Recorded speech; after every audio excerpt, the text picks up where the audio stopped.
When a pair of inspectors showed up flashing fake badges and demanding entry, they thought they'd picked an easy target. What they didn't know, my mom wasn't just any homeowner. She was an FBI tactical specialist who could smell a scam from a mile away. By the time they realized their mistake, it was far too late to escape the trap she had already set. It was an ordinary weekday when two so-called HOA inspectors showed up at our doorstep. From the first glance, something about them felt completely off. They wore mismatched uniforms that didn't align with anything the HOA had ever sent before. Their badges looked cheap, almost like something you could buy at a costume store. Worse, they were aggressive from the second they stepped onto the property, hammering the doorbell over and over like they were serving a warrant. No appointment, no prior warning, just sudden demands to be let onto private property under the guise of a compliance inspection. They claimed that there had been complaints about violations, unregistered structures, unauthorized landscaping, and even supposed unauthorized fencing. None of it made sense. Our property had passed every legitimate inspection with flying colors, and there had been no formal notice, no written complaint, nothing at all that would warrant an immediate surprise in-person visit. Anyone familiar with HOA procedures knows there's a strict protocol, warnings by mail, multiple notices, scheduled inspections, and plenty of time for responses. These two were trying to shortcut everything, and it screamed deception. Their body language didn't help their case either. They avoided eye contact, shuffled their feet nervously, and kept glancing at each other like they needed constant reassurance. One of them even pulled out a crumpled piece of paper, claiming it was a violation list. But when pressed to show it, he quickly folded it away again. No official HOA letterhead, no official documentation, no clear explanation about who they represented or why an urgent inspection was necessary without any notice. Their tone shifted quickly, too. When polite demands didn't work, they leaned into veiled threats, hinting at fines, immediate penalties, and escalation if we didn't comply on the spot. They tried to pressure, to intimidate, to bulldoze any resistance. They thought they were dealing with a regular homeowner who would panic at the first mention of fines or HOA trouble. What they didn't realize was that standing behind that door was someone who had spent years dismantling scams, reading criminals, and understanding exactly how pressure tactics were used to trap people into hasty decisions. Instead of letting emotions take control, my mom calmly observed every detail: the model of their shoes, the fading on their fake patches, the way they kept checking over their shoulders as if expecting someone else to show up. Even the vehicle they arrived in was suspicious. An unmarked white van with no HOA signage parked awkwardly across two driveways. They didn't notice her subtle strategy. While they spoke, she asked small, seemingly innocent questions. What department were they with? Who was their supervisor? Could she have their direct HOA contact? Each answer was more hesitant and fabricated than the last. They stumbled over basic information any real inspector would know instantly. One claimed he was with the Regional Compliance Board, a title that didn't even exist in our state's HOA structure. The longer the conversation dragged, the more desperate they became. They tried to insist she let them just do a quick walkthrough, and that it would be easier if we cooperated now rather than later. They flashed empty smiles and exchanged nervous glances when she said she needed a few minutes to pull up our property documentation. It was clear they were trying to exploit fear, hoping that by making themselves seem official and urgent, they could bully their way inside before anyone thought to question them properly. What they failed to realize was that every second they stalled was another second my mom was gathering critical intel. She memorized their faces, their voices, their false credentials. She wasn't just playing defense. She was already building an airtight case to hand over to real law enforcement. She understood that real authority doesn't have to bluff or threaten. It moves according to rules, and anything that sidesteps those rules should immediately trigger suspicion. To an untrained eye, they might have seemed legitimate enough to fool someone into compliance. But for someone who had spent years in federal operations, their act was full of holes big enough to drive a truck through. Every unnecessary threat, every refusal to produce proper documentation, every inconsistency in their story only confirmed what she already knew. They weren't from any HOA. They were predators, banking on fear and confusion to get what they wanted. What they didn't know, what they couldn't have known, was that they were already out of time. The moment they had pressed that doorbell, they had stepped into a situation they couldn't control. They thought they had picked an easy target. Instead, they had chosen the worst possible opponent, a woman who had been trained to recognize lies before they fully formed, and who had already decided they weren't leaving the property on their terms. By the time they realized something was wrong, they were already caught in a situation far beyond their understanding. Because when you come with fake authority to a real professional's doorstep, you don't get to rewrite the rules. You get exposed by someone who knows exactly how your story ends. While the two fake inspectors rattled off their list of supposed violations, my mom shifted into silent assessment mode. Years of experience had taught her that in high-pressure situations, the person who asks the right questions and listens carefully is the one who wins. She wasn't about to confront them openly or tip them off that she was onto them. Instead, she studied every word, every movement, every inconsistency, building a detailed mental file on them in real time. Their language was the first red flag. They spoke in circles, using vague terms like code compliance issues, without citing any actual statutes, dates, or specific violations. Real HOA inspectors would have precise references ready and a clear understanding of their own guidelines. These two just kept repeating the same few phrases, hoping that repetition would somehow make their demands sound more legitimate.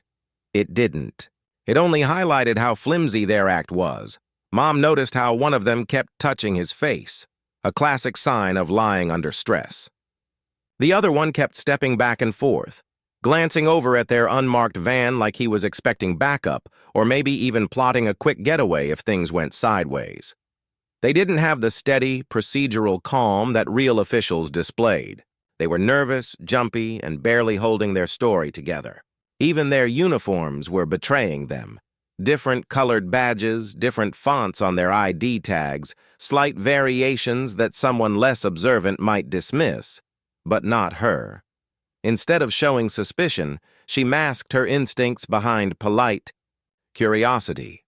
She asked for their full names, their department's direct number, the citation numbers tied to our alleged violations. Each request was met with dodges, mumbled excuses, or rushed promises to get that information later. At one point, one of them even contradicted the other, first saying the inspection was routine, then a moment later claiming it was due to multiple complaints from neighbors. Inconsistencies like that aren't just mistakes, they're indicators of fabrication under pressure. While continuing the conversation, Mom managed to discreetly signal me to begin recording. Every word mattered now. If this escalated into a full-blown incident or legal case, having evidence of their threats, inconsistencies, and false claims would be vital. She knew from experience that scammers often collapse under the weight of their own words when confronted with undeniable proof. She wasn't gathering evidence just to protect herself. She was thinking several steps ahead, planning for the inevitable moment when these men would be exposed and would try to deny everything. Beyond verbal cues, Mom also logged their physical behavior. Their hands, which should have been holding legitimate inspection tools, clipboards, measuring devices, tablets, were empty. No official checklists, no cameras to document violations, nothing remotely professional. Instead, they stood awkwardly, shifting from foot to foot, as if their entire plan was built around intimidation, not genuine inspection work. She noticed one of them subtly checking the layout of the porch and the windows, evaluating sight lines, classic casing behavior, not administrative procedure. Her training taught her that no one can fake authority for long under detailed questioning. The more specific the inquiry, the faster a liar collapses. So she kept pressing, asking for HOA board member names, the exact clauses in violation, even the inspection procedures outlined in the HOA bylaws. Their answers grew more strained, their faces tightening as they realized they were not in control of the conversation. They had expected panic. Instead, they were met with polite, relentless interrogation masked as casual conversation. At no point did Mom show anger or fear. She knew either emotion could trigger panic in them, and panic often leads to unpredictability. Her calmness wasn't just about gathering evidence, it was about control. In any confrontation, the person who controls the pace, the questions, and the narrative ultimately wins. They could feel the shift happening, but it was too subtle for them to counteract without exposing themselves even more. Meanwhile, the recording continued uninterrupted. Every bluff they made, every half-baked explanation, every attempt to escalate the situation verbally, it was all being documented in real time. Even the background noises, the tapping of one man's nervous foot, the hesitant speech patterns, would later serve as powerful indicators of their true intentions. Mom wasn't just working for the present moment. She was thinking about the chain reaction that would follow. She was setting them up to walk straight into a trap of their own making.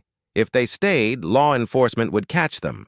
If they tried to flee, the recordings and detailed descriptions would ensure they could be tracked and arrested later. Either way, they were already cornered. They just didn't realize it yet. Her silent assessment didn't just protect our home. It dismantled the entire illusion these two men tried to build. Their fake authority was evaporating minute by minute, replaced by the undeniable reality that they were amateurs out of their depth, facing a professional who wasn't fooled for a second. They thought intimidation and confusion would buy them time. They didn't realize that every second they stayed was another nail in the coffin they were building for themselves. My mom's instincts told her this situation needed to be handled with strategic precision, not impulsive reaction.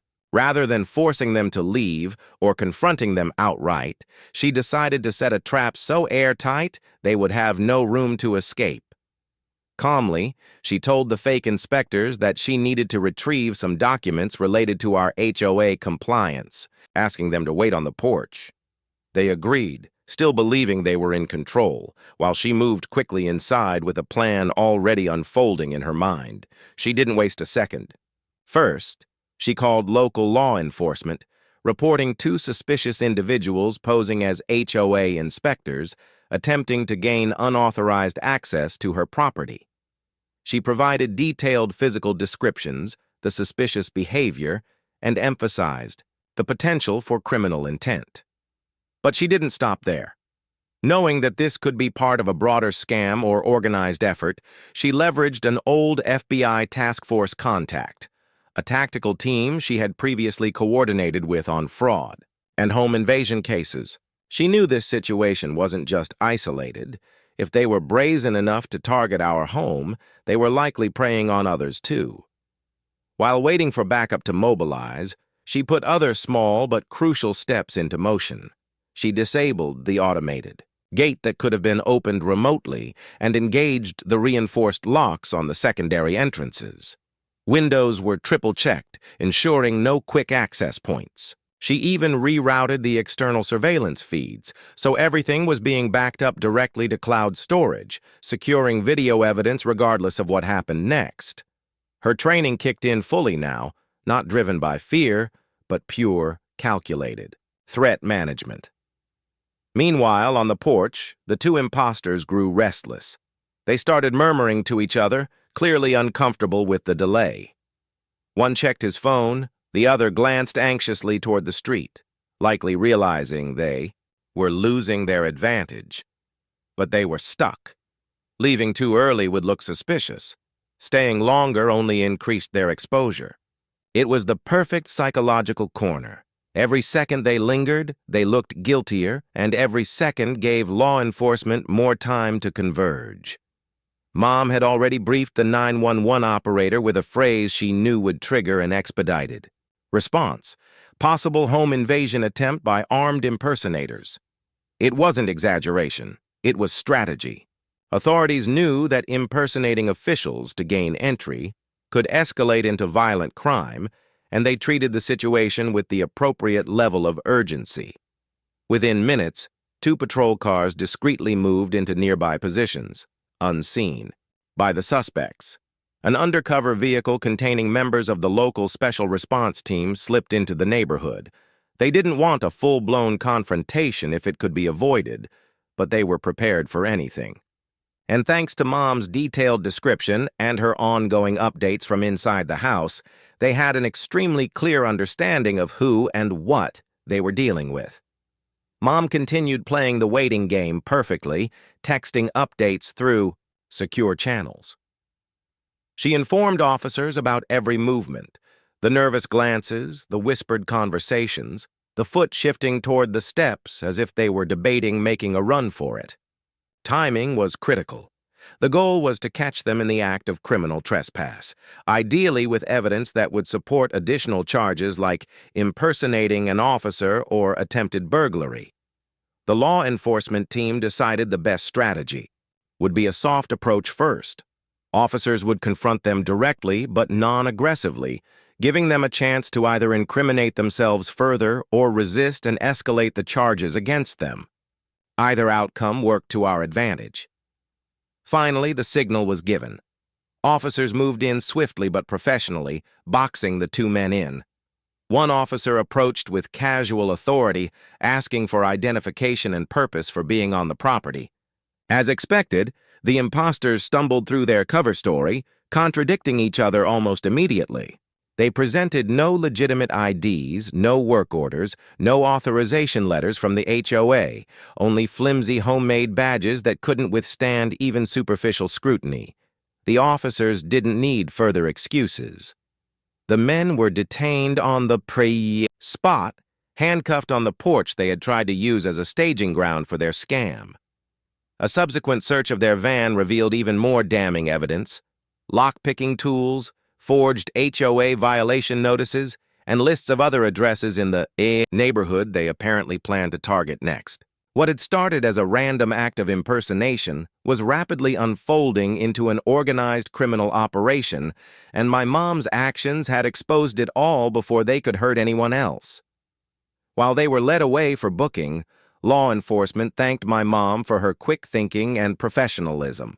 They made it clear: her detailed observation, calm response, and ability to mobilize appropriate authorities had turned a potential tragedy into a controlled takedown. Most people, overwhelmed by fear or anger, would have reacted emotionally, possibly escalating the situation dangerously. She had approached it tactically, ensuring not just our safety but potentially protecting dozens of other homes from becoming future targets. The operation wasn't just a victory over 2 imposters.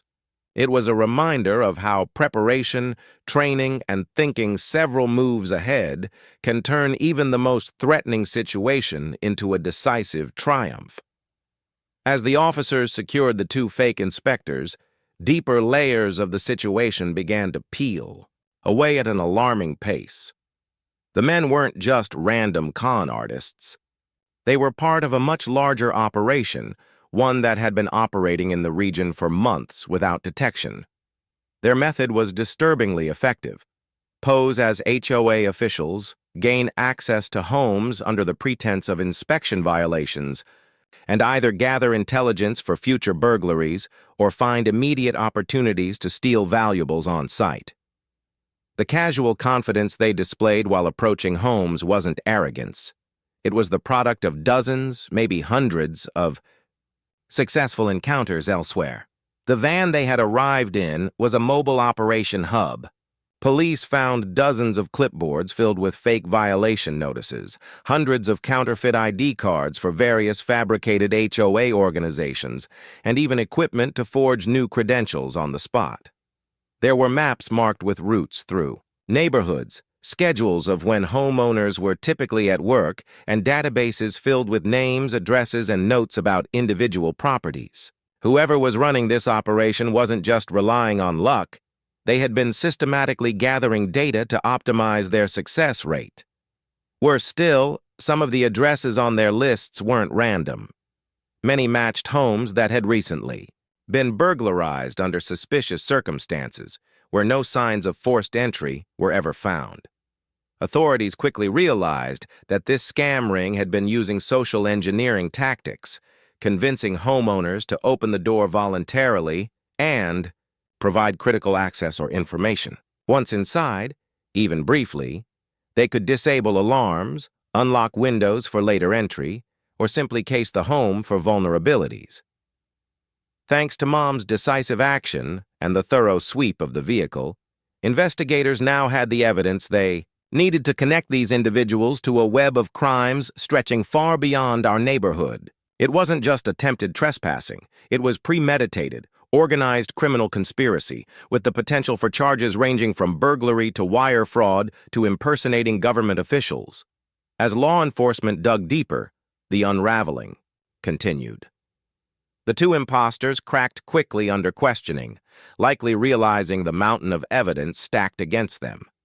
They provided information about their handler, a man operating out of a nearby city who coordinated multiple teams, like theirs.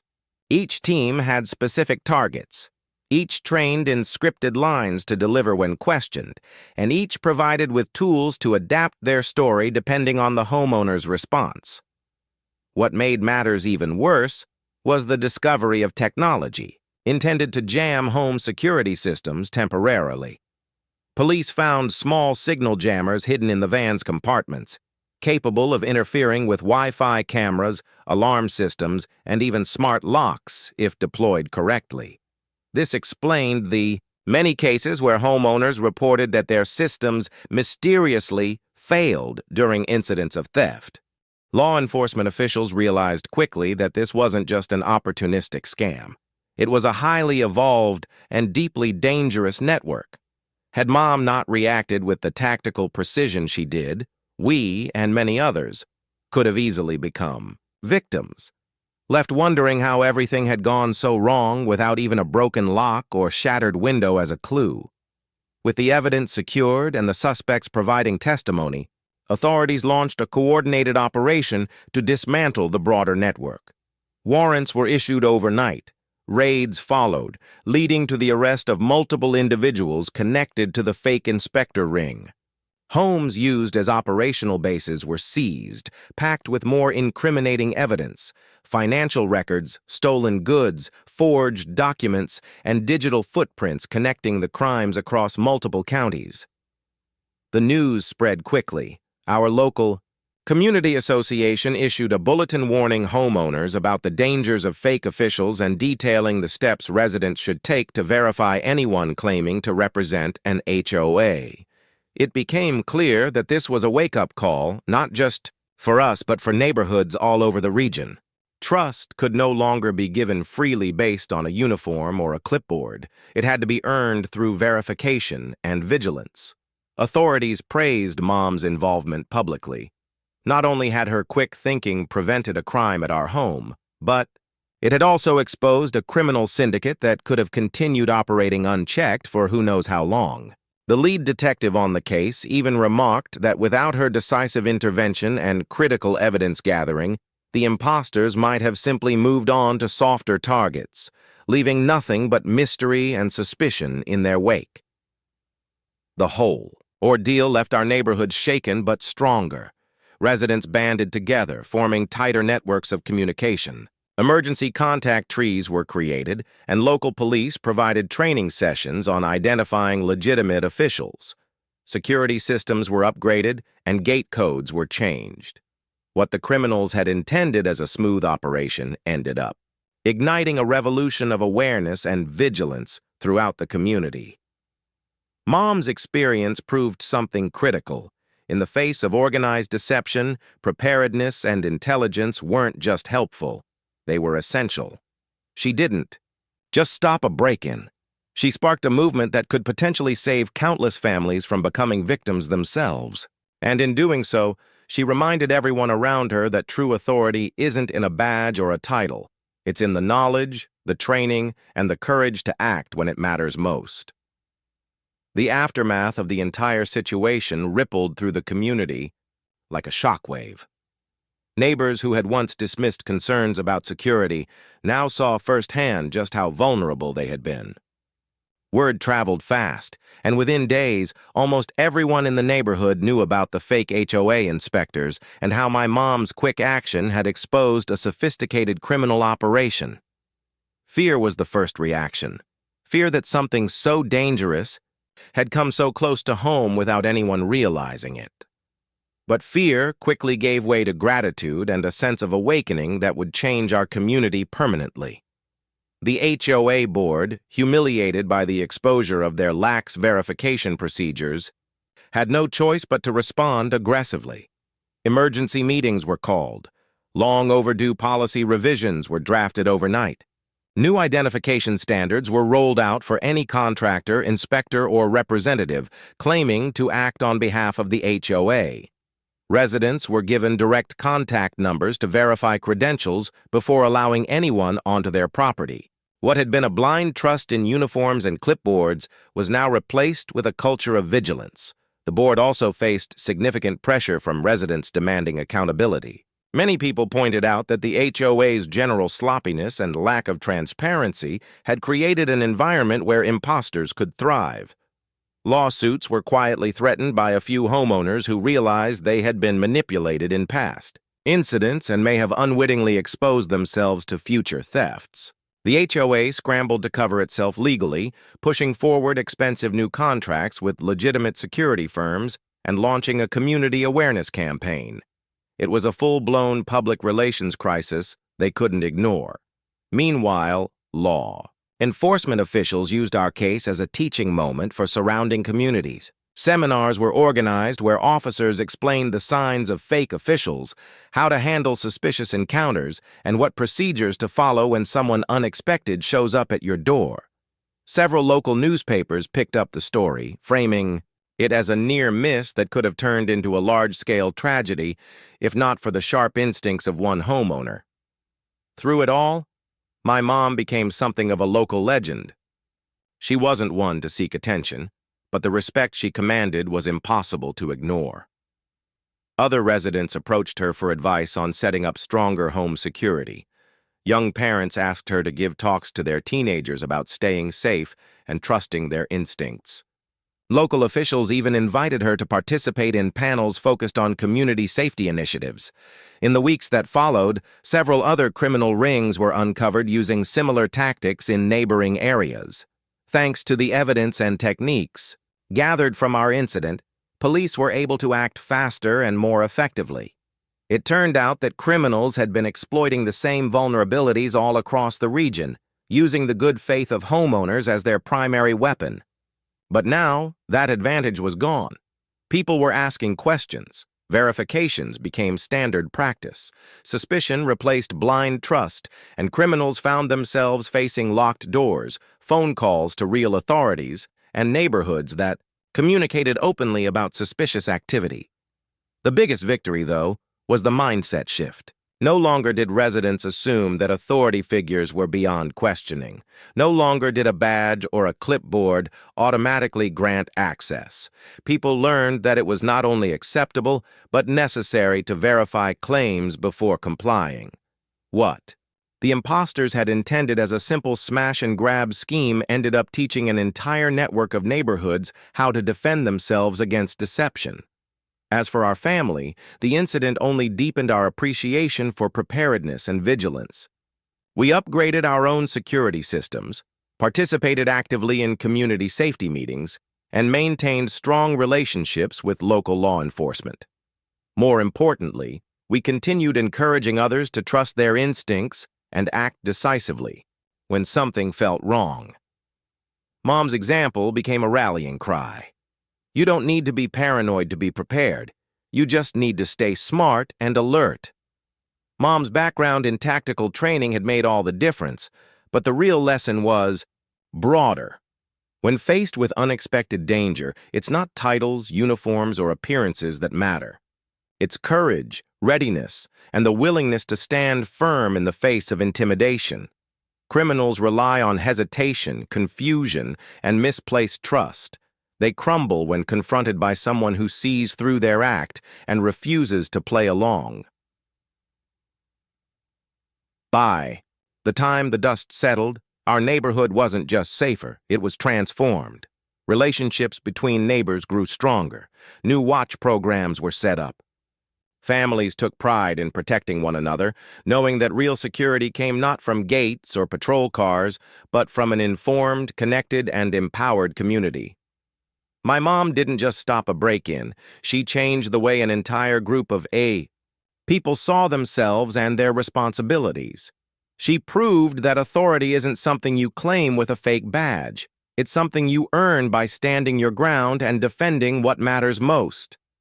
In a world where danger can come dressed in a convincing disguise, it was a reminder that true strength comes from awareness, action, and the simple, unwavering refusal to be fooled. For more shocking real-life stories, subscribe now to the HOA Stories.